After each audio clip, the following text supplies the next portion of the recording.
Hello, YouTube. How you doing? It's me, Miss J, and here I am once again in the lovely Champagne Dreams Productions home office. Hello, how are we doing? How's your Monday? Another week has started, and life be lifing. It's a little bit crazy, but I wanted to come on and just have a little chat. I had a lot of fun this weekend. I hope you checked out. I had 2 lives on Saturday. We did 2 lives back to back, kind of back to back. We did a Get Ratchet With Me makeup play day kind of thing where we used Color Reveal Barbie to create a fun look. I used, what did I use? What were the palettes? I know I used Nomad's. Oh, we used a couple of indigenous owned beauty brand palettes, and we used Nomad Cosmetics, the Aurora Cruise. So we used, from Prados Beauty, we used the Matriarch palette. From Bloodline Beauty, we used the Watermelon Beach Babe, and then from Nomad, we used the Aurora Cruise and created kind of fun tropical. I got the Popsicle Barbie, which is the one that I wanted from the Color Reveal Barbie, and she's kind of like, she had sort of a peachy orange swimsuit and green and pink hair. So we did green on each side, we did yellow in the inner corner, and we did pink on one side and peach on the other. So very fun. Let me change this to all chat, although I'm not sure that anybody is here yet. Nobody has stopped in so far. But so we did that live, and then I filmed some TikToks, and I did some recording, took some pictures, and then I was like, you know what? I've been talking about doing a video. One thing I do really like about doing these lives is that sometimes there's things that I am forever adding things to my like to be filmed list. And there are some things that I love them, but they're maybe a little bit odd, or they're going to like ruin my makeup or something. And so it's hard to convince myself to do those on a filming day because I'm trying to get a lot done so that I have a lot of stuff to edit. But with these lives, I can just kind of pop on and do a live and, you know, do some things that I maybe don't have time to do a formal video with. And so I decided to do that with this. And I may still do some sort of filmed video now that I've played with it once and I have my kind of thoughts on it. We played with the Pat McGrath Glass 001. That's that peel-off mask that made the like porcelain-looking skin for Maison Margiela. And so that was a lot of fun. Yeah, so we did 2 lives back to back. If you do not follow me on TikTok, I would say you should at Janessa J, because if you want to see the peel off of that peel off mask, then that is over on TikTok. I did post part of it in my Instagram stories, but Instagram stories only let you post like a minute. And that full video is like about 3 minutes. And it gets a little bit wild. It gets a little bit Leatherface. It's because the makeup peeled right off with the mask. So that was a little bit crazy. But I just wanted to come on and chat a little bit and talk to you about something that I've been doing. Now, if you watch my website, shameless self-promotion, janessaj.com, I did post in the bookshelf. So I have a tab called the bookshelf, which is all the stuff that I'm reading. I've been wanting to do more reading. I've been wanting to carve out more time for reading. And so I decided to create a section on my website called the bookshelf, where every time I read a book, I put up just a little write-up, whatever my thoughts are. Sometimes they're short, sometimes they're long. Sometimes it really inspires something for me. Sometimes I'm just like, hey, I read this book. Here's kind of what it was about. So my most recent post was about this. This is Fear Street, the New Girl by R.L. Stine. So I am a proud Gen Xer. I'm 48 years old. Goosebumps who, bitch? Like long before R.L. Stine was writing Goosebumps, he was writing Fear Street. I love Fear Street. I love that we've started to get some Fear Street revival. There have been 4 movies so far on Netflix. There was that original trilogy, 1994, 1978, and 1666. They were okay. The third one was the best. And that's a choice to like do a trilogy and make the last one be the best one, because the first one was kind of terrible. I'm sorry to say. It wasn't great. And then the second one was okay. It got a little bit better. I like Sadie Sink. She was in that one. And then 1666 was the best of the 3, but you had to really work to get there.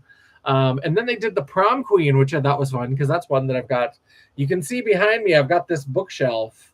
And it's Fear Street and Christopher Pike pretty much all the way down. So we're going to talk about, that's one of the things I wanted to do. So I have been collecting like these Fear Street and stuff because I loved them as a kid, and I've collected them for a while, and these have been sitting here for a while, and I was like, you know what, let's just start reading them again. Let's start going through and read them, because these little mass market paperbacks are kind of easy to just like decide, I'm going to pick up, I'm going to go ahead and, you know, do a little bit of reading. 168 pages, about 170. And so these are a quick little read, and I like these. R.L. Stine was pumping these out.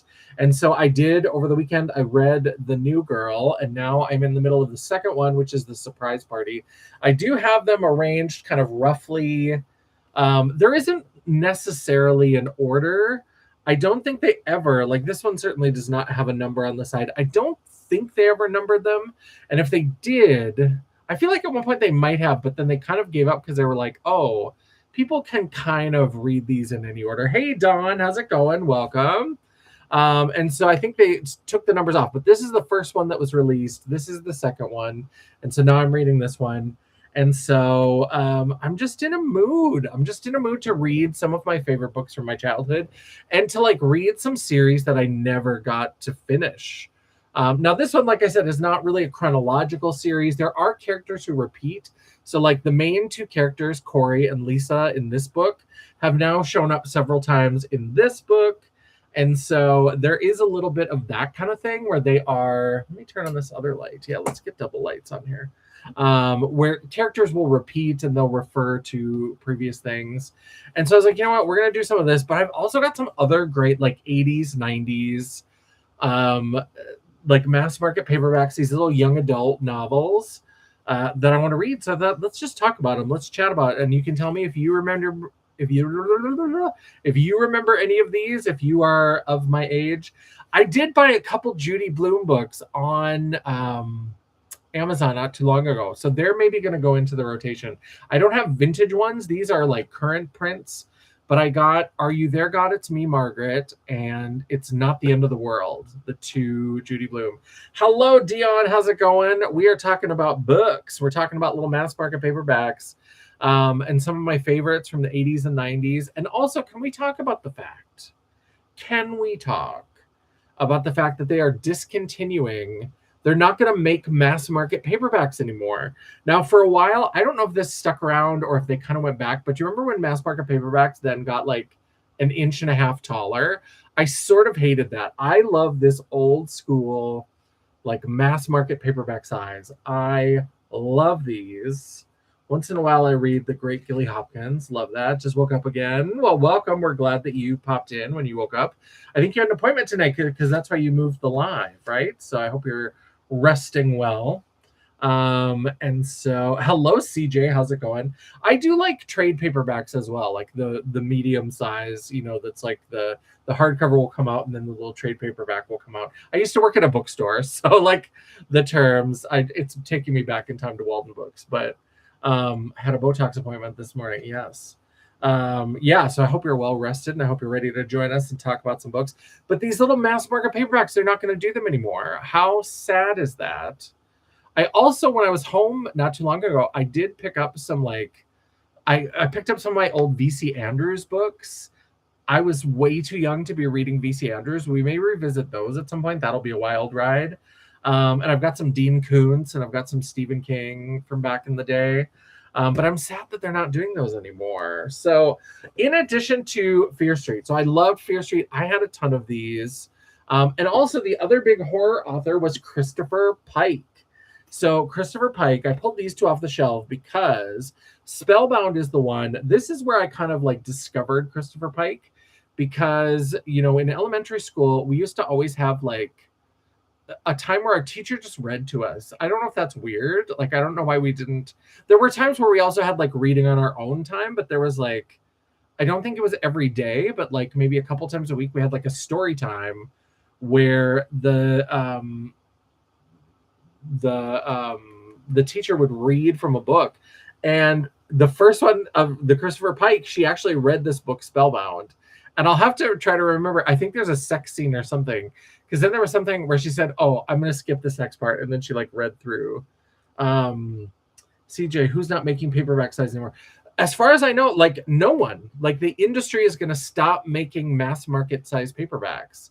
is my understanding. I saw a couple of articles about it, and I was a little bit sad. Now I haven't done a ton of research, so shame on me. But so like I haven't like 100% confirmed it, but I did see more than one post about it, about mass market paperbacks going away, and it makes me sad.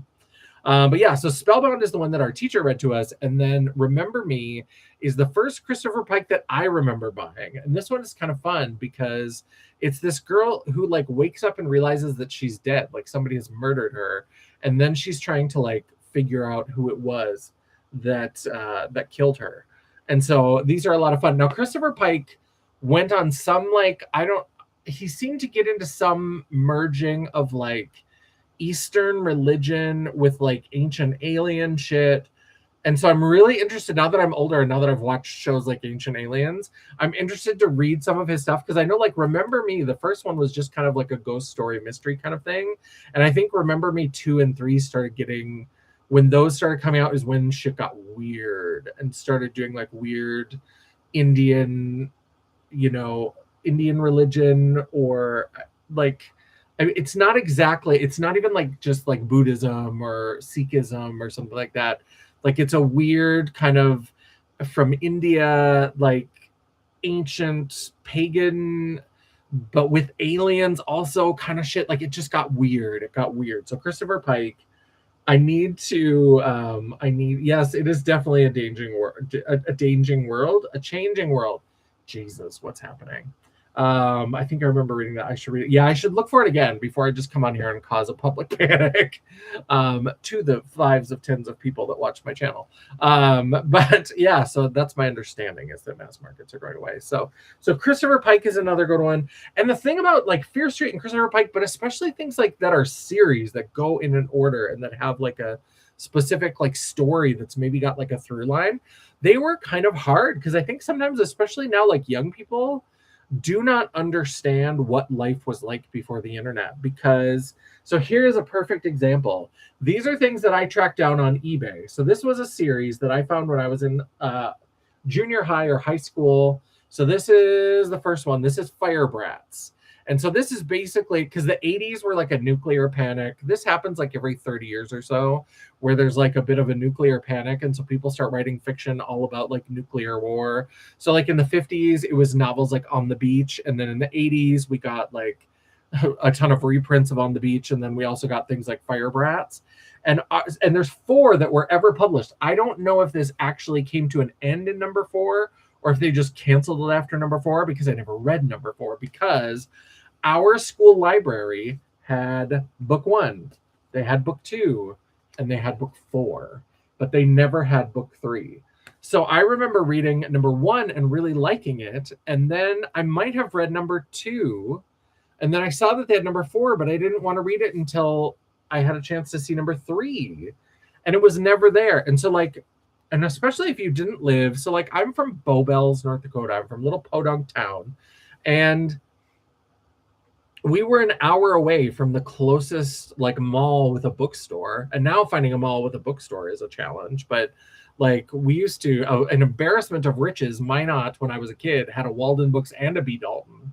And so you could go and kind of check, but like when you weren't in Minot all the time, it didn't, like you didn't go all the time. And this was the time where like R.L. Stine was pumping them out. So like when you went, you had to see like, okay, is there a new Fear Street? Is there a new Christopher Pike? Is there like some new series that I want to check out? I never remember seeing the FireBrats anywhere but the library. So like I never saw these on the shelves. And then one that came a little bit later that we'll talk about in a second is The Power. And I thought this was really fun. And there were 8 of them that came out, but like I never could find all of them. And so that was the thing that was so tough when I was a kid, was that like trying to keep up with series that you liked. And I kind of joked, I wrote in the post on my website, and I had posted on Facebook as well, that I had to laugh because some of the Fear Street, my mom, I think because I gave up on them, and I didn't used to have this same sort of nostalgic streak. So I'm sure my mom was like, do you care if I keep your Fear Street or your Christopher Pike? And I was like, no, who cares? And so a lot of it I think got donated because I had a lot of them, but I did go back and find some. So some of these are new ones, well, new, but like stuff that I've purchased on eBay or thrift books or different kinds of things. And but this one, I opened it up and it has my best friend from high school. It has her name in the cover. And so I had to post something where I was like, I'm sure my friend and I like traded books from time to time, but I was like, just in case, if there was any thievery happening in 1989, I just would like to apologize. So, because we probably traded, but who knows? Who knows? The mall near me has a Barnes and Noble, and see, now I don't even know if our bookstore. So I used to, and I haven't been there since I got laid off, but I used to work for the campus bookstore, and I co-managed the textbook section, and we had like a little trade paperback area, but it wasn't very much. And it never had very much. You could order stuff, but it was kind of like, that was clearly not the heart of their business. And then I got laid off, so then I'm like, I'm not gonna like be a frequent person here. But we don't have like a Barnes and Noble or anything here in town. I have to go to Fargo to go to Barnes and Noble. So every time I go to Fargo, or if I go to Minot and I stop through Barnes and Noble, I end up buying a bunch of books. So my to be read pile, like most book people are weird, and I say that as a proud book person, but like my to be read pile always grows faster than I can read it. And so whenever I get to a Barnes and Noble, I usually end up with a bag of 4, 5, 6 books. So oh, that's Barnes and Noble. We have a Barnes and Noble. I think that's the only store besides Half Price Books. Yeah, we have a some sort of used bookstore in town. I haven't had great luck when I've gone there to find stuff. I feel like it's a lot of, I mean, people can read what they want. I want people to love what they love, all that kind of stuff. It's a lot of like Oprah's book club kind of stuff. And some of that is okay. Some of it's not my thing. And I love horror books. So like the selection of horror books is usually pretty picked over for what they have. So I'm always a little bit sad. But yeah, I loved buying books. That was the thing, is that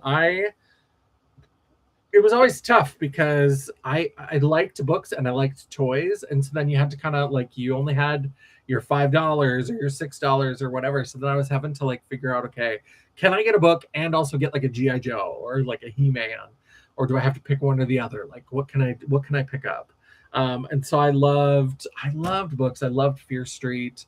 And so these FireBrats, I'm super excited to read these because, like I said, I know I read. Oh, see, this backwards camera always confuses me. I know I read the first one.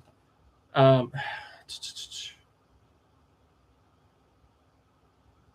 I think I might have just read this one. I'm just looking on the back to see. It talks about like marauders and stuff. It gets real Mad Max. It's really well. Book orders in elementary. Let me school. I terrorized my mother. When the Scholastic Book Fair came around, because first of all, I loved books. So going through that, I could find 15 books easily. Well, then I also liked all the tat that was in there. I liked the bookmarks and the posters and all the shit that they sell you just to like run up the bill, right? Like I wish I had been better about just like honing it in on just get the books. You don't need a poster of a disco ball and mirrored roller skates. Like you don't need a cat bookmark. I know they're cute, but you don't need one.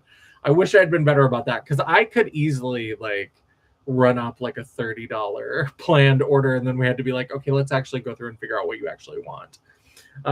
So that was wild. So yeah, I'm excited for FireBrats, and I'm really excited for these. So these are the Power books, and this is basically like a girl who has psychic power. She suddenly gets this like psychic power, and there's always like a killer.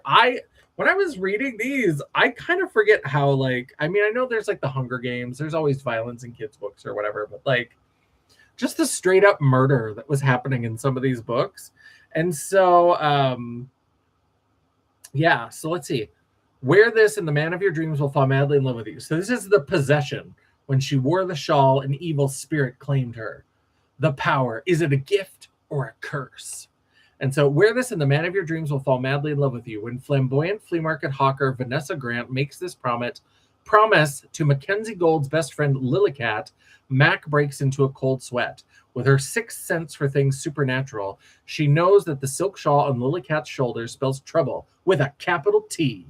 And she's right.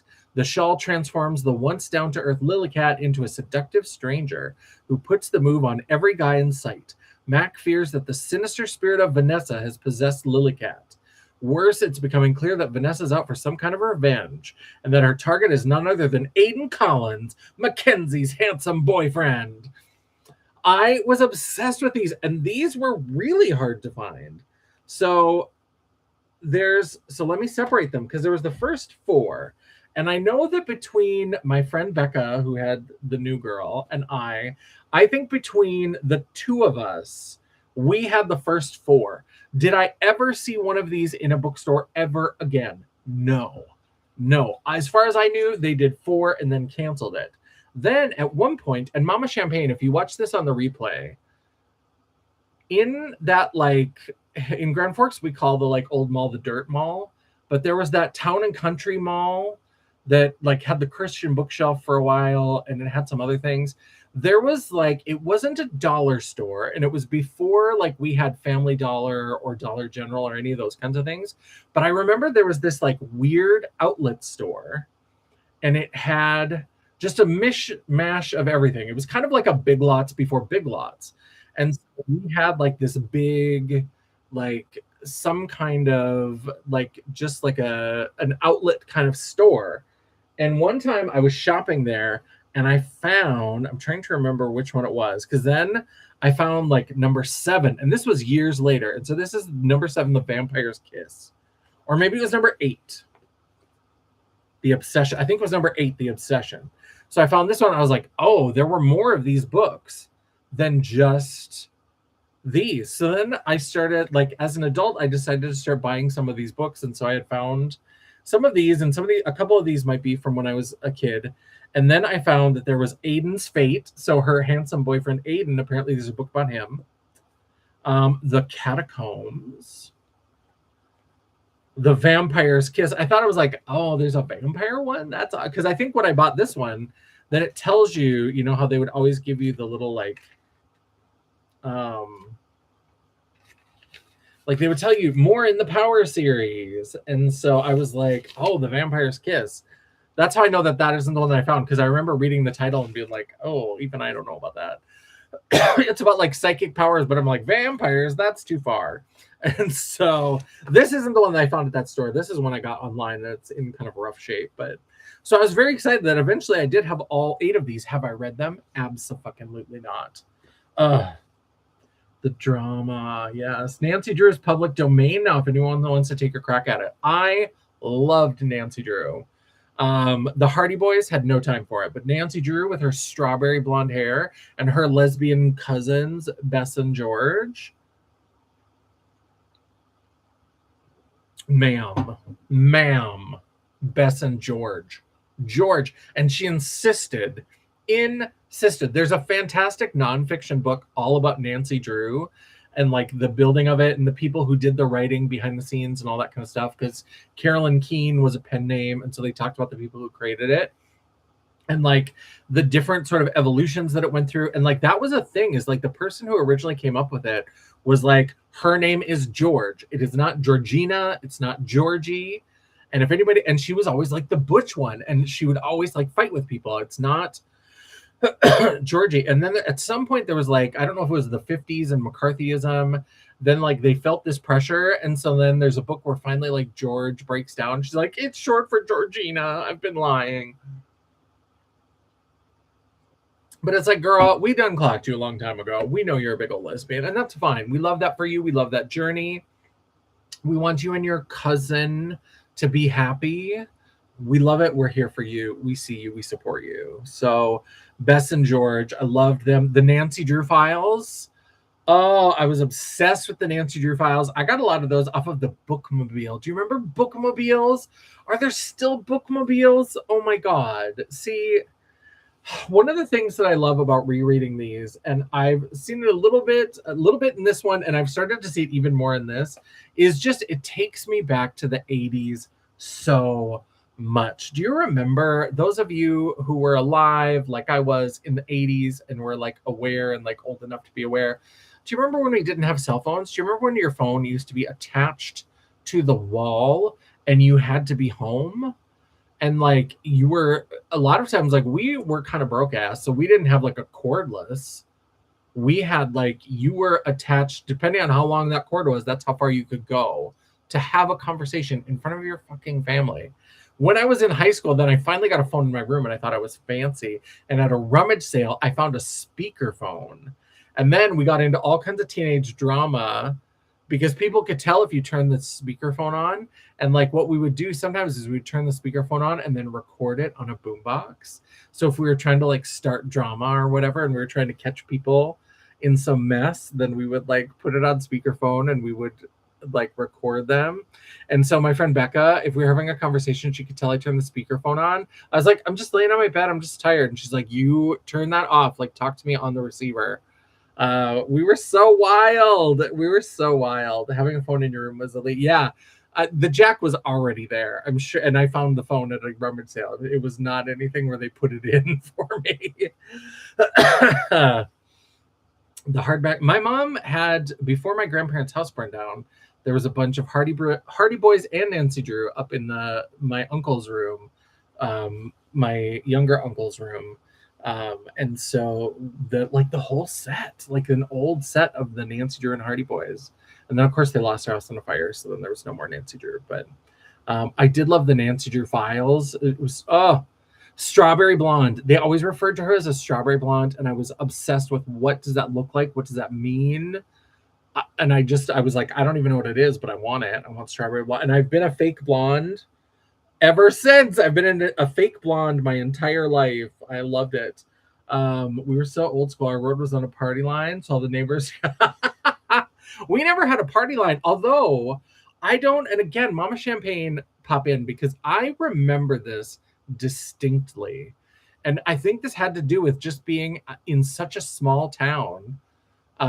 Because Bobel's the only, like, not even like the area code. So like there's the state area code, and then there's like your like city area code, and ours was 377. And I remember when we first moved into our first house in Bobel's, you didn't even have to dial the 377. Like my grandma's number was 2929.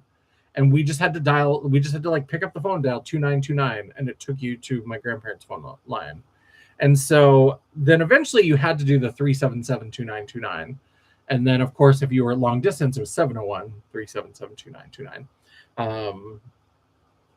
And so but I remember that. So Mama Champagne, am I crazy? Because I remember just having to dial the 4 numbers of your, and like, also, one thing that I think is weird is that also everybody's number, the like 4-digit code in Bobel's, the first number was 2.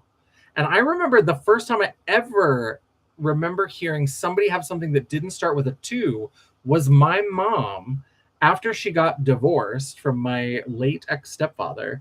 That's a whole thing. But she got a new phone number, and that was like 3 something. So it was like 3773 blah blah blah.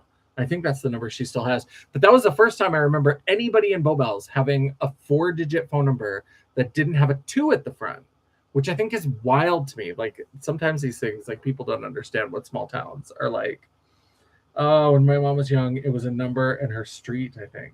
Interesting.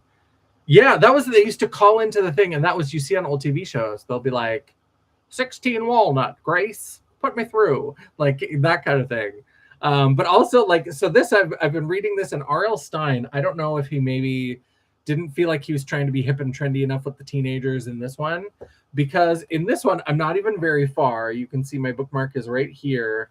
Already we've had a reference to teen queen Molly Ringwald. We've had a reference to a trapper keeper. Do you remember trapper keepers? Do you remember trapper keepers? Oh my God. And what was the other one? There was one other one that was like, because there was Molly Ringwald, and then there was somebody who they thought was so attractive. It was some actor or something. Oh God, who is it?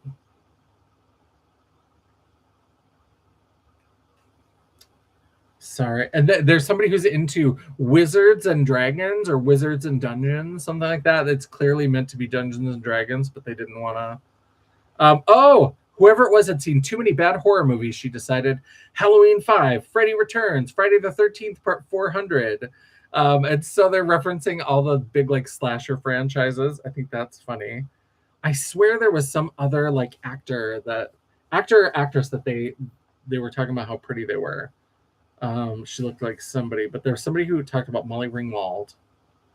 I'm trying to see if I can just find it really fast. Is this content? Let's see. Dayglow. Dayglow. She had Dayglow party invitations. Yeah, Wizards and Dungeons. Although they did say reading a copy of Dragon magazine, which is a real thing.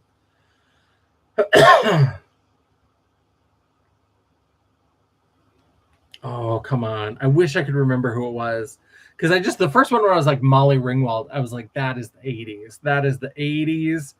Oh my God. That is such an 80s. The Breakfast Club. I didn't even really understand it. I was too young, but I loved it. I was obsessed with it. And now I love it even more. And now I can't remember.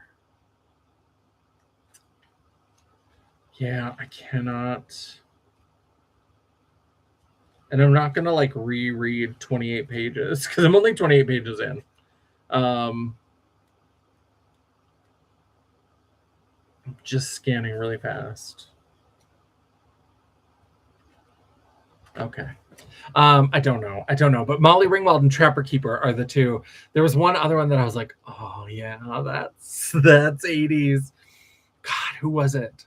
I cannot remember. I'll report back if I can remember. But so I'm really excited to be reading some of these again. Like the New Girl, I kind of remembered what the twist was. I did sort of remember what was going to happen, but I thought let's start at the beginning. Let's start at the very first one, and then we'll see how it kind of builds. Because right now, like the two characters in here, like I said, have already shown up in here and are already like not really main. They're not the main characters in this one, but they're like friends with the main characters, and so there's like things that kind of follow through from book to book. I remember Christopher Pike, and I'm interested to see where Christopher Pike turns. It gets weird. There's a couple Christopher Pike where I remember, I think it's called Ski Weekend. I remember the twist in that one, which I thought was crazy.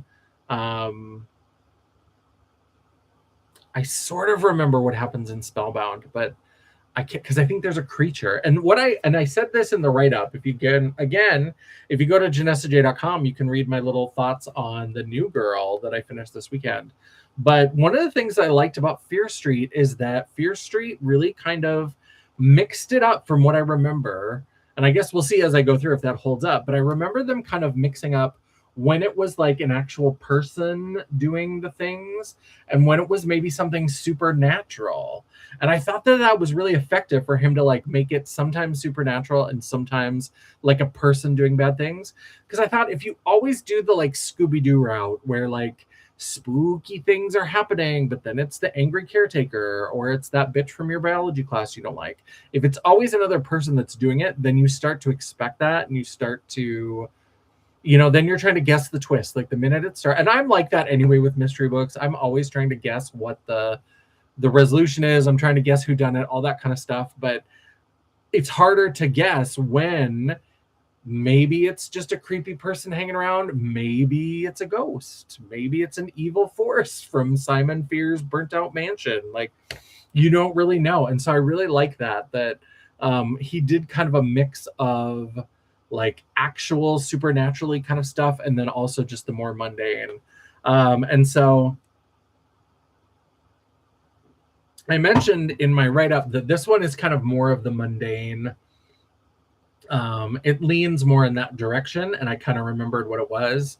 But I still thought it was really cleverly kind of plotted.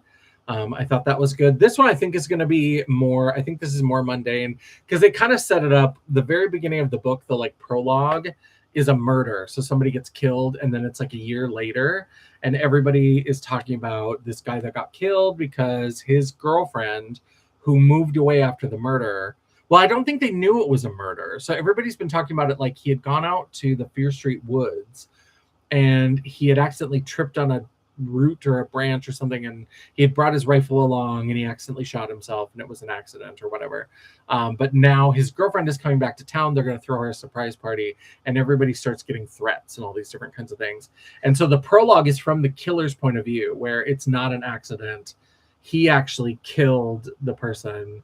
And he's saying because he wants her all to himself. And so the killer Ostensibly, it's because they wanted Ellen, his girlfriend, but it could be somebody else. Like, you don't really know. They're not that explicit. So I think this one is going to be another one of those more mundane, but let's see if I remember any of these. The overnight, missing. I mean, there's so many. Wrong number. I remember that one. Oh, I'm very excited to get back into these. But yeah, so there were some that were definitely. Let me see if I can remember. There's a specific one that I'm thinking of. Hold on. Again, is this content if I just turn around and look at my bookshelf? Home date. Because I know, like, the cheerleaders, there was like a series of them that were the cheerleaders. And that one, this one, I think. So the cheerleaders, there was definitely some like supernatural stuff going on. And then like this one, the Thrill Club. I don't really remember much about this, but I remember this one specifically because it was one where they really kind of wanted you to believe that it was like a person. So it's Thrills and Chills. Talia Blanton could scare you to death. She writes horror stories that often give friends starring roles. Everyone loves Talia's terrifying tales until they start to come true. One by one, Talia's friends become Talia's victims. Is Talia making her stories come true, or is someone trying to turn Talia's real life into a horror story?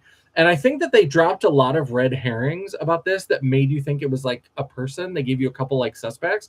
And then in the end, for some reason, I remember this one having like a really supernatural where just kind of all of a sudden it was like, oh shit, like, no, this is supernatural. So I'm excited to read these again. Now, this one's pretty far down in the list, it seems. It's on shelf number 2. So we shall see. Oh, yeah. Yeah, because they did this like little mini series within Fear Street. So there was like the cheerleaders, the first evil, and then there's cheerleaders, the second evil. You'll never guess what the third one is called. Cheerleaders, the third evil. So that was like a little trilogy, and then that was really popular. So of course, then they did a super chiller. So super chillers were like kind of, they were a little bit thicker. So they were usually a little bit more, like usually they were about 170 pages. A super chiller might be like 200, 220 pages. So then they did cheerleaders, the new evil. And then much later on, they did cheerleaders, the evil lives.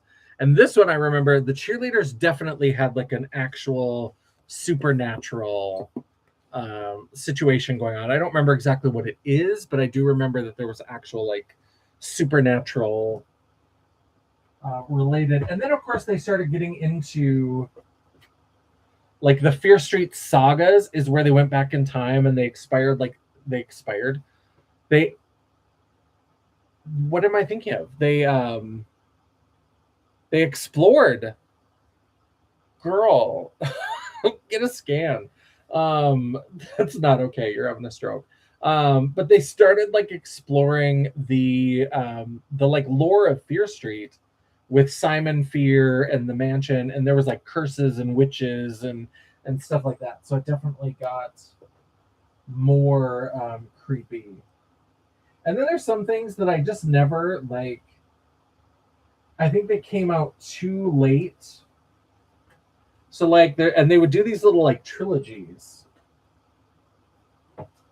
And so they have like one of them was 99 Fear Street. So that was like a specific address. And so they had the first horror, the second horror, and the third horror.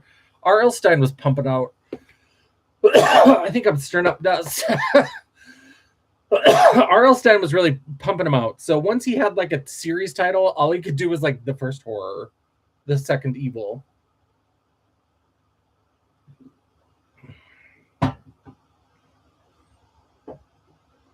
And then there's one that's about a car. It's the Cataluna Chronicles.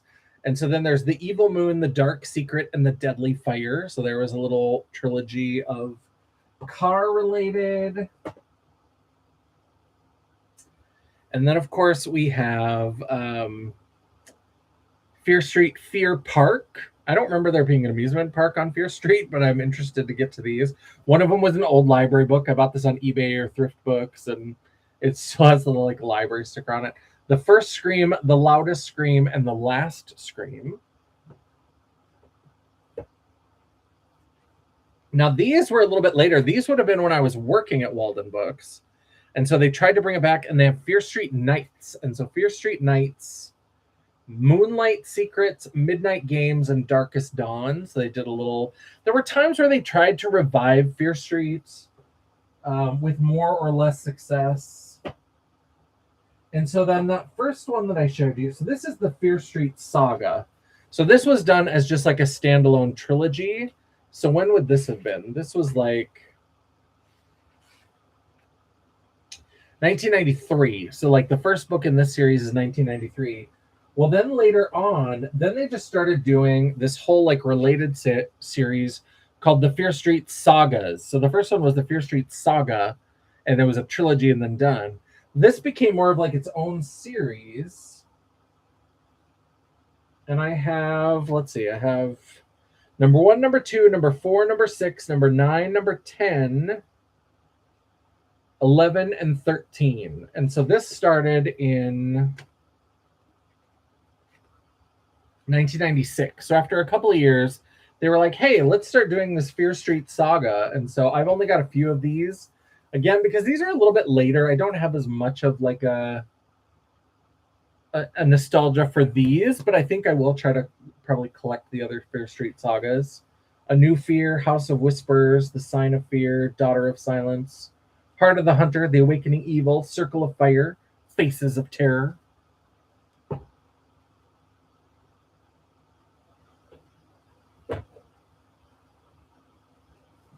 Yeah. Oh, and then Christopher Pike. Do you remember when Christopher Pike started doing these? These were kind of like VC Andrews, where if you remember the old VC Andrews, they always had like a little portrait in the center, and then you opened it up and it was a bigger picture. It was like a cutout. And so Christopher Pike started doing something like that. And this, I think this is where I remember him starting to turn. So let's read the backs on these. So Remember Me, like I said, this is the first one that I remember buying.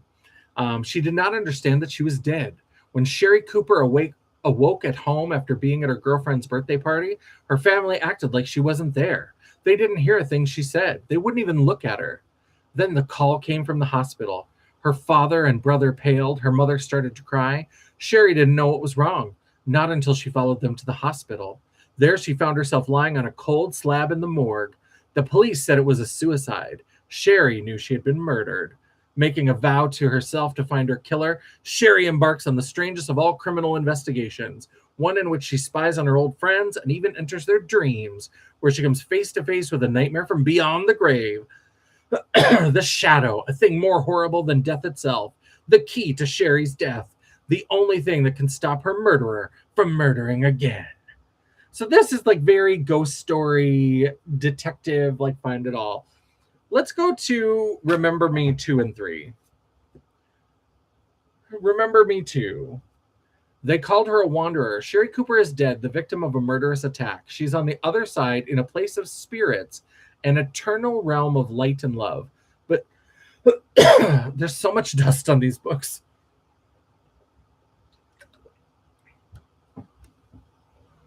An eternal realm of light and love, but she is given a rare offer to return to Earth without having to be reborn into the body of a depressed teenage girl. A transfer of souls, they call it. Sherry is given a chance to be a wanderer and to do a great service for humanity. It is an offer she gladly accepts. Then she is back in a human body, yet she does not remember being Sherry Cooper. At first, she recalls nothing of the afterlife. Perhaps it is just as well. Not everybody on Earth welcomes wanderers. Of the few who know of their existence, some want them dead, and others, the truly evil ones, wish them much worse than that. So it starts to sound a little bit like spiritual. There's some afterlife things going on. Well, Remember Me 3, the last story. And here you can see even like this sort of, the picture here has some interesting culty vibes. Someone did not like Sherry Cooper writing her stories. Sherry Cooper had died once and then returned to Earth as a wanderer, a soul who had been given permission to take her place of another soul in a mature body. Sherry has regained her memory of her previous life. More than that, she has realized her purpose in returning to mortal life, to write stories for young people to help them understand the immortal life that is to follow. Her talent is inspired, her destiny great, and it is not long before Sherry and her books are known all over the world. Then one special night, a story of incomparable beauty and mystery comes to her, an ancient tale that speaks of the origin of mankind and the purpose of human life. Quickly, almost in a fever, Sherry begins to write it down, sure that it is nothing more than a wonderful fable. But what Sherry doesn't know is that her new book is true, a mystical blueprint that warns of a great danger to humanity. From creatures who despise all human beings, but who have a unique and terrifying hatred for wanderers. Creatures who will go to any length to stop Sherry's story from being published. Creatures who wait unseen outside Sherry's door. So it starts, do you see how it gets like a little bit more, you can see little hints in there. And I remember reading a couple of them, like, I was like, this is, even for me, this is getting a little weird. Like, it's getting a little bit strange. And so there's definitely that, like, that, I don't know, that impulse with Christopher Pike of like, things get weird. Things get weird. Let me see. Remember me? Why doesn't Spellbound fit on the shelf anymore? Die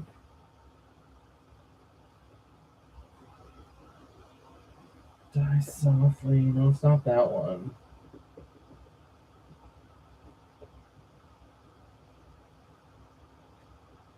This one, I think. The Eternal Enemy. So this one, okay, a VCR that could tape tomorrow's news. Rila has just bought herself a new VCR. She sets the machine to tape a movie she plans to show at a party she's throwing. But instead of the movie, she gets the news, tomorrow's news. Soon, Rela, R-E-L-A, Rela is regularly recording next week's news, even what is to happen in the far future. It's fun at first, until she sees herself on the news and learns that there is no future for her. But can she change destiny? Can Rela survive what is meant to be? And this whole like eternal enemy, like there's a lot of this like language of like time travel, and like I think there is one where it's very specifically like alien kind of creatures. It's very strange. It's very strange. I'm into it, but it's strange. I've started to take so many of these off that now I don't always remember where they go.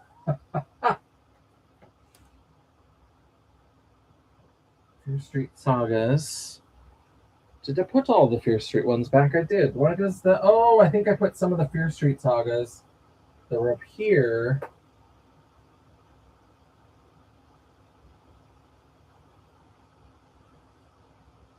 And that's why I couldn't get... Okay, so let's put this back down here.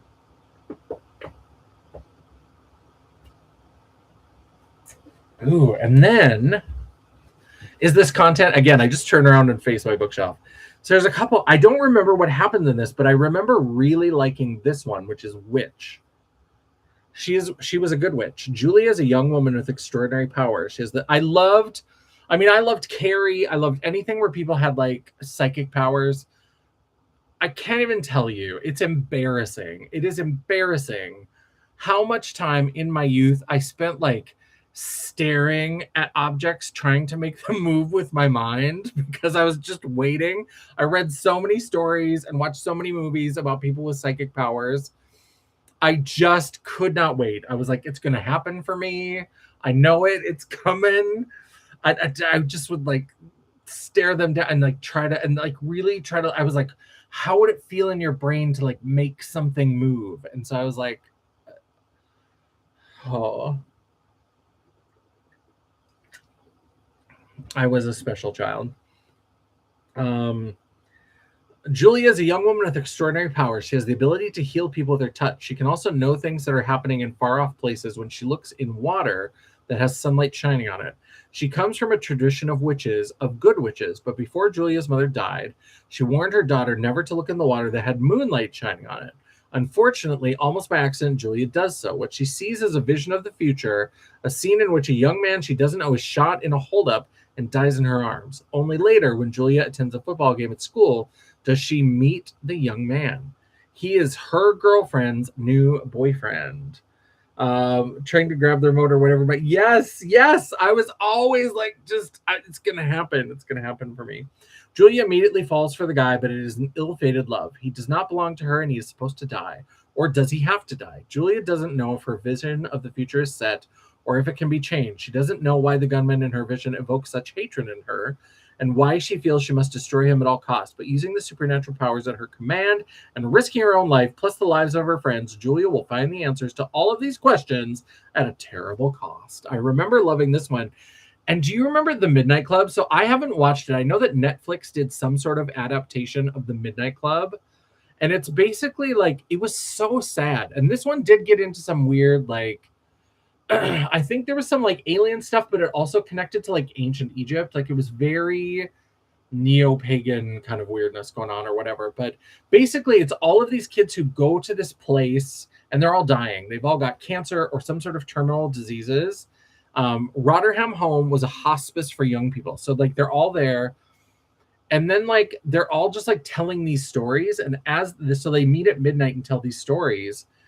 And then like made up stories, great adventures or whatever. But then like some of them start to feel more real.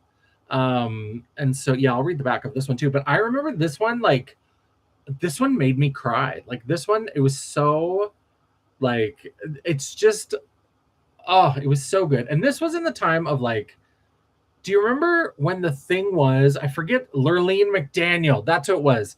She was always writing those sad books about like two kids who meet each other and then like one gets cancer and then they both get cancer and one of them dies. Like it was just like, it was meant to be heart-wrenching. Like those were almost a bridge too far for me where I was like, this feels contrived.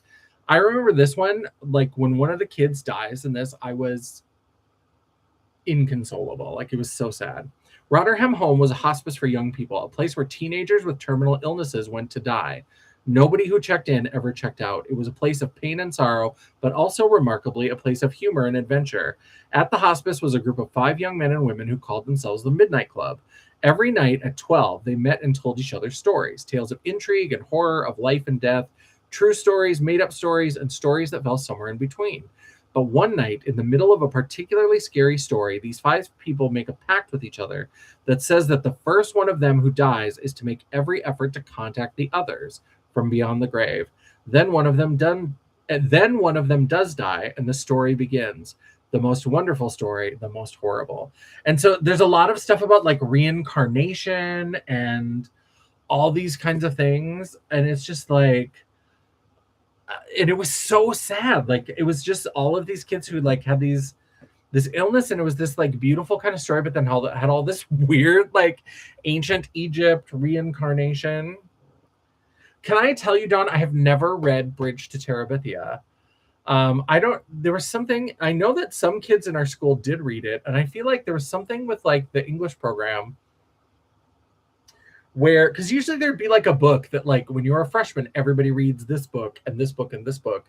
And I feel like they like rotated them. So I think that I was on the off year that didn't get Bridge to Terabithia because I remember other people reading it, but I didn't ever read it. I also, can we talk about the fact that when I went to college, I felt like a real fucking idiot because I took this like program, and in the second semester, excuse me, pretty girl, of this program, we were going to read Moby Dick. And I was like, well, I've read Moby Dick before. So we were this little ratchet country school. We had these things called abridged classics. And so what I read was a 60-page modern language interpretation of Moby Dick. That's what I had read. And that's what my dumb country ass thought was Moby Dick. And so when I was like, oh, Moby Dick, this will be no problem. This will be fine. I was like, I've done this before. It was fine. There's a whale. It's great. Pick up this big chonker of a book, and I'm like, what the fuck is this? And I open it up, and they're just like, "I me hearties, and we go upon the sea," and it's all these like accents and like old English phrasings, and I was like, what is happening? What is happening? What is this? I was like, this is not the Moby Dick from which I came. And it wasn't like I wasn't a reader. Like I was a reader, and I sometimes liked sort of classic things. I think I was just gullible. I think there was a part of me that maybe just wasn't all the way connected, because when they told me, oh, here, read Moby Dick, I was like, this is Moby Dick. Like, you're handing me a book. I trusted those adults, and they handed me a book and said, this is Moby Dick. And I believed them. And they were liars and whores, every single one of them. And I was so mad about it. Oh, I was mad. I was so mad. Because every once in a while I would read things. Like I read Wuthering Heights on my own in high school. I just like decided to read Wuthering Heights because it was in the classic section, and I was like, I read it, and I was an angsty, closeted teenager, and it was this like forbidden love. So of course I was immediately drawn to it. So I read it, and it was, I have to laugh still about that book because I read it, and then because this was in the time of, again, do you remember? Pepperidge Farm remembers. Do you remember Cliff's Notes? Those little yellow Cliff's Notes?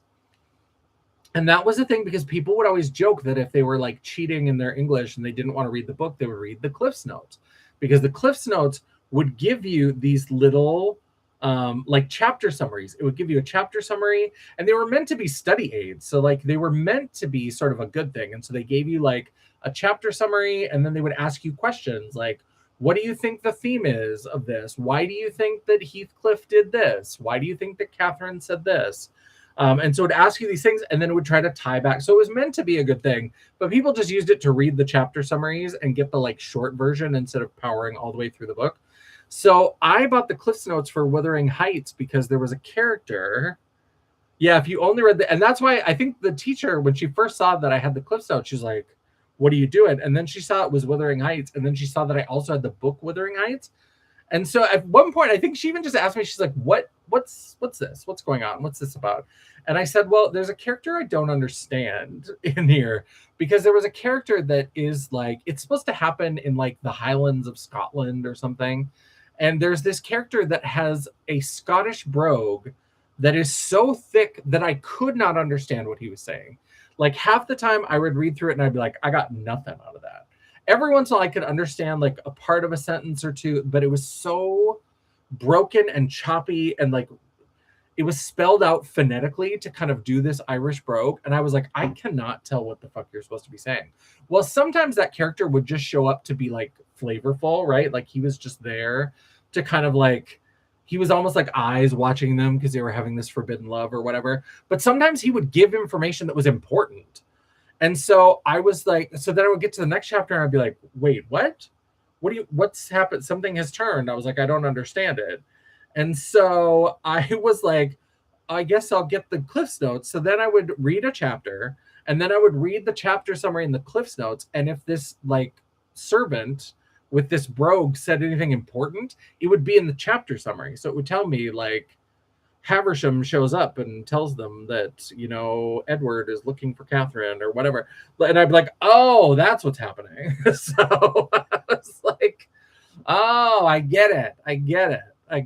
So yeah, so I read it just so then she's like, why do you have, what's going on? What's happening? And I was just like, well, I was like, there's this character I don't get. So I'm just reading the Cliff's Notes to see if I missed anything. She's like, got it. Because I think she was used to just students who like did not give a shit about English. Like there were not a lot, and there certainly were not a lot of boys who were into English. Spoiler alert. But so I think she was like, okay, I got it. And I did good grades in that class or whatever. So I horsed Queenie. Yeah, like it was just, I was like, what? What are you saying? Now that the movie has come out, I bought another copy of Wuthering Heights. That's another one that's on my list that I would like to try to read again. Because now all I've heard is the discourse about this whole thing, and it's apparently like super toxic. And I'm like, that would track, because I loved examples of toxic relationships. I thought they were romantic. You know, it was kind of the late 80s, early 90s kind of thing. Anyway, there are a lot of toxic relationships being like celebrated in film and TV. And then add to that the fact that I was this like closeted queer kid who love was like a terrible puzzle for me anyway. So I was like, oh, that seems toxic and heartbreaking. I should go after that. Couldn't handle Charles Dickens. I feel like I read a Charles Dickens that I liked. What's the one with Mrs. I said Havisham earlier. Is it Miss Havisham? The one who's like in the old like rotted wedding dress? Haversham? Is that her name? Okay, hold please. Hold please. Once again, is this content? This is my specialty where I'll just stop in the middle of a Miss Havisham. Great Expectations. I feel like I did like Great Expectations. Miss Havisham. Yeah, I did like her. There was something about her that was really, but I read that in college. I didn't try to read it when I was younger. Oh yeah, because she's in her tattered wedding gown because she was jilted at the altar by her fiance, Compison. She stops all the clocks at the moment she was abandoned and raises her beautiful but cold-hearted ward Estella to break. That's right. She was trying to get Estella to like break men's hearts.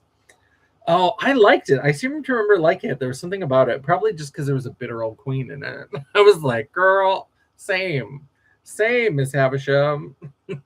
Let's get tea. Let's compare notes. So I do remember liking. There's still cake remnants. Yeah, just gross. I remember that it was just like, it was, and she's like wearing this wedding dress that she's been wearing for years, and it's just like tattered and rotted and disgusting. I love it. I'm absolutely obsessed. I'm here for it. Yeah, so that's my little book adventure that I'm on, is rereading all of these things. A lot of Fear Street, a lot of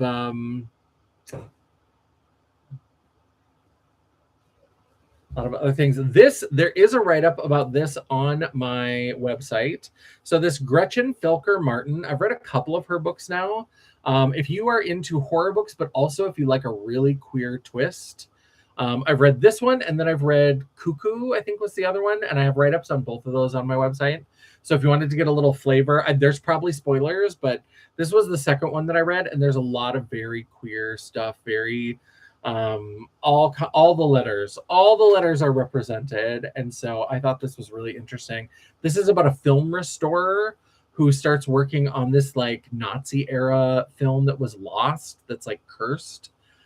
It was really, really good. I thought it was really good. Pretty sure A Christmas Carol was the only Dickens I read. I read Christmas Carol. I didn't love that one as much, but I definitely loved Great Expectations. Interesting. Yeah, I like the cover of her work. Can I plug my horror comics since you're talking about? Of course you can, CJ. Tell us all about it. I would love that. Trying to put that back. Okay. Yeah. Tell us.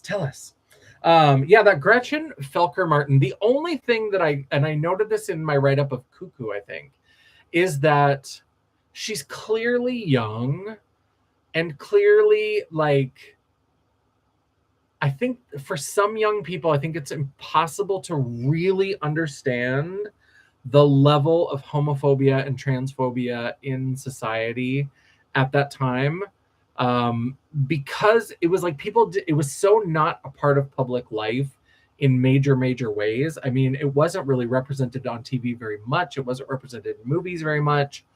There was so much misunderstanding. In some ways, sometimes that could be better because people didn't know about it. They were sometimes a little bit better to like just kind of go along with things, but also like it was just really ugly. And so there's kind of these moments where like people are so, and it was like set in the 80s, and I think that like people were like asking each other their pronouns, and I was like, that's, as someone who emphatically lived through the 80s, I know that I didn't come out until the 90s. And even in the 90s, we weren't asking anybody pronouns at that time. Like the way we talked about gender and sexuality and all those kinds of things was very different from this very modern lens. And so there are little things like that where like all of these like teenagers, not even adults who are like have fully formed amygdalas, but like teenagers are like wrestling with these like constructions of identity that just didn't exist at the time. So there's a little bit of that that was a little bit grinding, but I was like, you know what, I'll take it. Like I'll take the representation.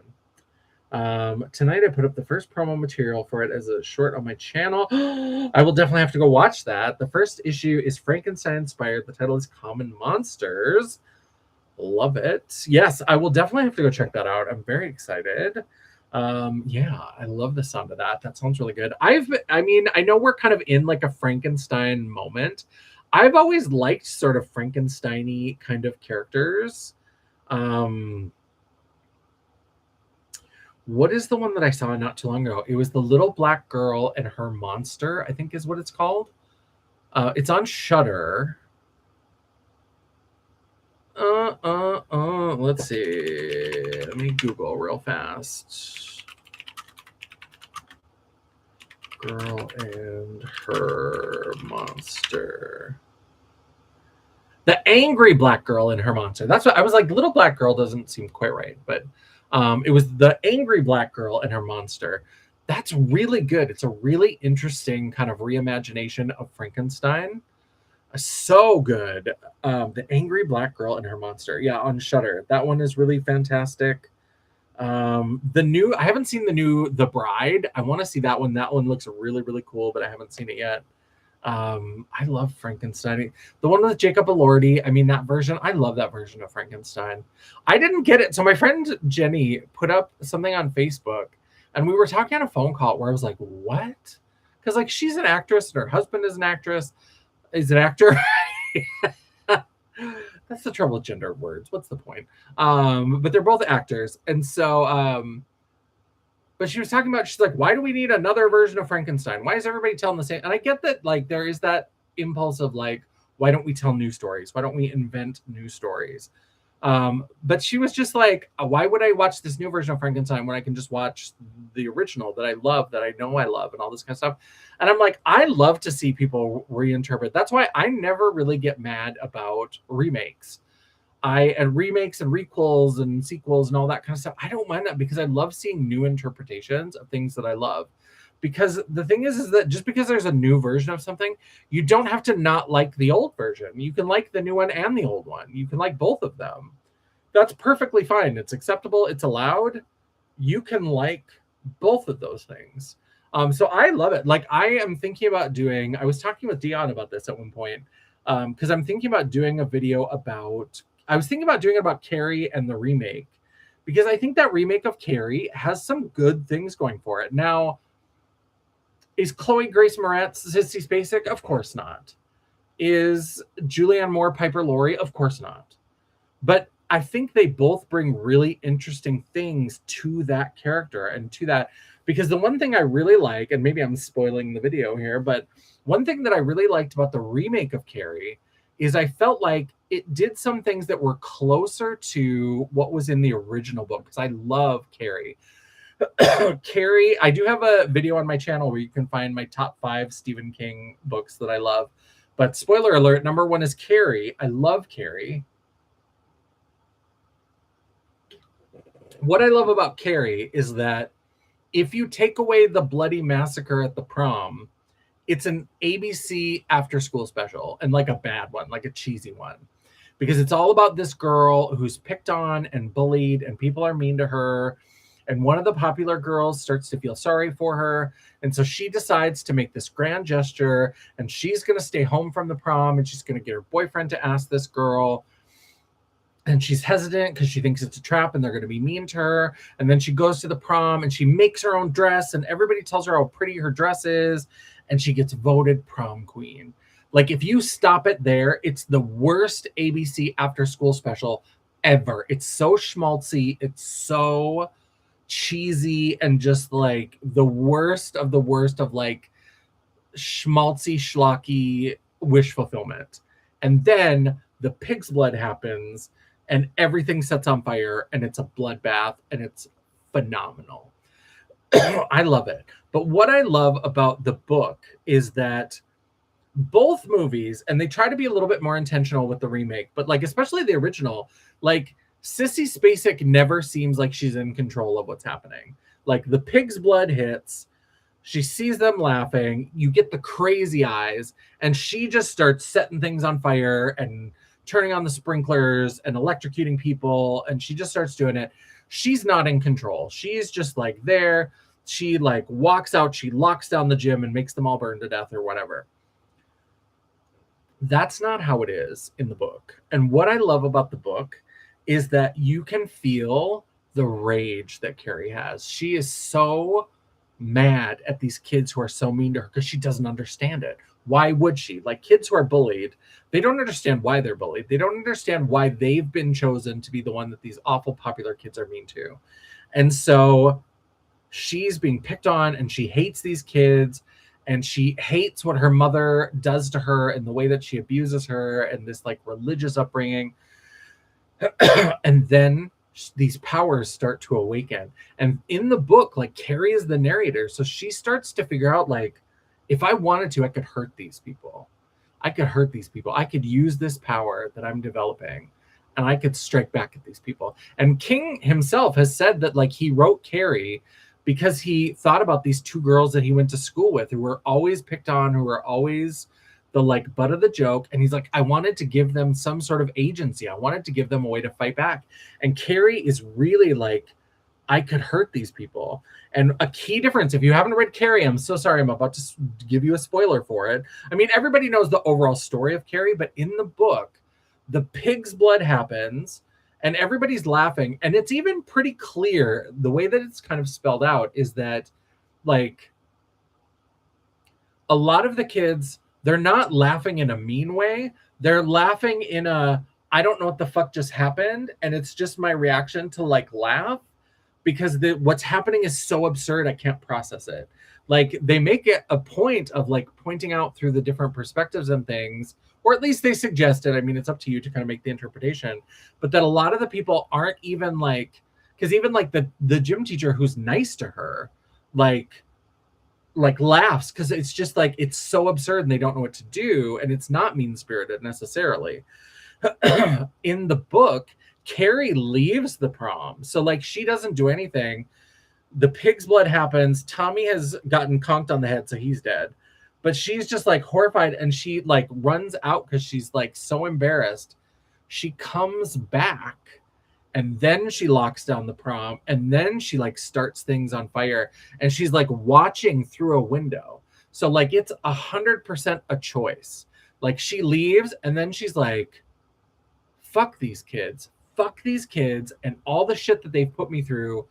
And she just like goes into this rage and goes back, and she starts slamming all the doors and holding them closed with her powers. And she turns on the sprinklers so that things start sparking and causing a fire. And she lets loose, but she does it on purpose. And that's the thing that even in the newer one, where they tried to build in a little bit more of that, like Chloe Grace Moretz as Carrie was clearly much more aware of her growing powers and aware of how they could be used. But they still filmed it because it's not very filmic. It's not very cinematic, right? For her to like leave and then come back, it's much better to be like blood, fire, death, right? So I get it. The spectacle is to have it happen. But with Sissy Spacek, it looks so much just like she's a victim and that she has no control. And so at least with Chloe Grace Moretz, even though they had it happen right away when the blood drops, you can see her thinking about it, and you can see her like coming to this realization, and it feels much more purposeful of like, choo, like I'm doing these things. And so it's a very like, I'm absolutely going to take care of this, right? I love it. I love Carrie. So good. I forget how I even got onto that. Oh, because I was saying that I was going to make the video about it. I should reread Carrie again. I do like that. I still will never forget when Columbine happened. And like 6 months after Columbine, they put out a new edition of Carrie. And it had a new foreword by Stephen King where he told those stories about the two girls that he went to school with, and that they were kind of the inspiration for Carrie, and how he wanted them to like have a way to fight back. And they did it very different because at the time they were in the process of re-releasing. I mean, this happens with Stephen King all the time, is that they'll like continually re-release books with new kinds of stylized covers to like encourage more sales of like, oh, I want a full set of Stephen King books that all look the same, so I should buy them in this lot or whatever. And this one looked very different, and it was packaged the way that young adult novels were packaged at the time. And I am fully convinced, I never saw anything that like proved it, but I am convinced that like they did that on purpose because of Columbine, because that was when school shootings were still shocking because they weren't happening all the fucking time. in this insane. It wasn't the first one by any means, but it was like the first big national one that like everybody. Hello, fabulous Joe. How are you doing? It was the first one that really captured people's attention, and the discourse around Columbine I always thought was really, really interesting, because if you brought up anything about the fact that those kids who did the Columbine shooting, if anybody talked about like their history of being bullied or anything, people just immediately jumped on it and were like, you can't blame the victims, you can't do all this kind of stuff. And it was really interesting to hear that sort of like people immediately just like shutting down that topic of conversation, because obviously nobody's saying that that's an appropriate response. There are millions of children who get bullied who don't shoot up their classrooms and don't go to school and commit murder or whatever. Like it's not an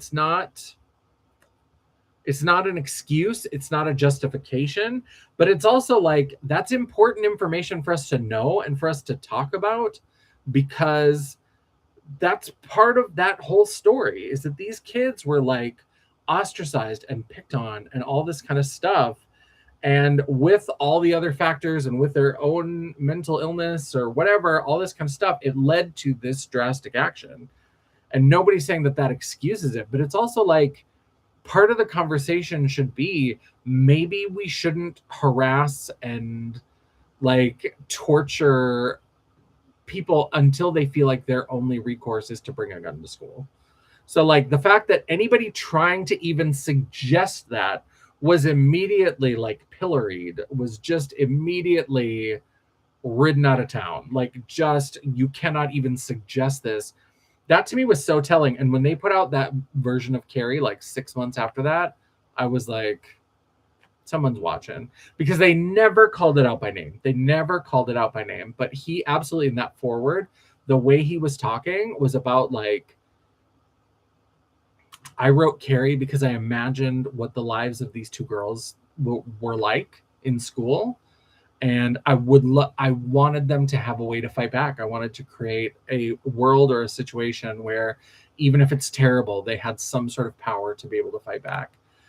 And I just thought that was so interesting, because there was no conversation like that at the time. I mean, you could not even bring up like bullying or anything without people just like getting all over your shit about how you were blaming the victims. Nobody even said that the victims of that were the ones that had done it, because it seemed to be much more random than that. It doesn't seem like it was about like, we have this list of people that we feel wronged us. It was very just like wanting this attention and wanting to like cause as much chaos and destruction as possible. But that was part of the story, was how they were treated before that event ever even happened, and nobody wanted to talk about it. And I still think about that. Well, on that lovely note, let's start wrapping up. I am getting kind of tired. I have to go to bed pretty soon because I have to go back to work tomorrow, because it's only Monday, and I suddenly somehow didn't wake up filthy rich for some unexplainable reason. So I do have to go back to work. So we are going to wrap it up, but I want to thank everybody. Definitely check out CJ's channel, Titular Heroine. Put up the first promo material as a short on their channel. Frankenstein inspired. Title is Common Monsters. Check out CJ's channel. Absolutely check everything out. Check everybody out. All the people in here are doing cool stuff. Joe, I don't think has been very active, but has a channel and has some videos. Dion is here. Has a channel, has lots of lives. Usually on Monday she's live, but she is doing Tuesday, Wednesday, Thursday this week. Let's see who else popped in.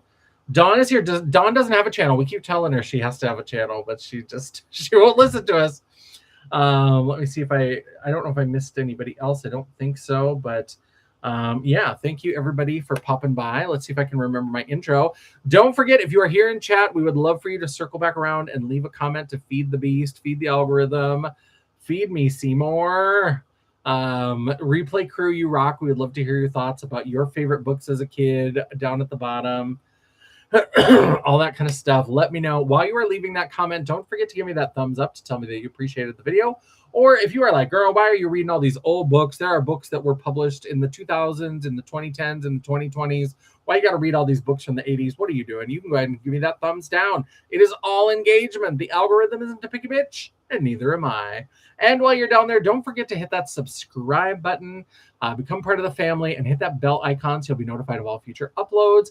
I try really hard to make sure I have at least one video or live per week. And sometimes, if you're lucky, if you're very lucky, you might even get a bonus video. Ooh, Fierce Streeterific. If you'd like to chat, banter, or commiserate between uploads, all of my social media will be linked down in the description box below, including a link to my website. Just pretend it's there, The World of Champagne at JanessaJ.com. Thank you so much for watching. I love and appreciate all of you. Thank you, everybody. I was just checking. It seems like people are saying goodbye. Thank you. You're very welcome, CJ. I'm definitely going to go check this out after I click off. I'm excited. I had a good night tonight. I decided to make breakfast for dinner. I haven't made pancakes and I don't know how long. I was like, this is so easy. You just mix it up with water and it was so easy. I don't know why I never do it. But I bought, if Grace sees that, if you happen to catch the replay, Grace, ever since I got that sniff order from Ulta where hot cakes was 25% off or 50% off, and I bought the bottle, I've wanted pancakes because it smells like pancakes and I wanted them. So I made pancakes and scrambled eggs tonight and had breakfast for dinner. It was so good. So yeah, I hope everybody is having a lovely night. And until I see you again, bye. All right. I'm so rarely on a computer now. I got to remember where to, oh, it's up here. Okay. There it is. All right. Bye.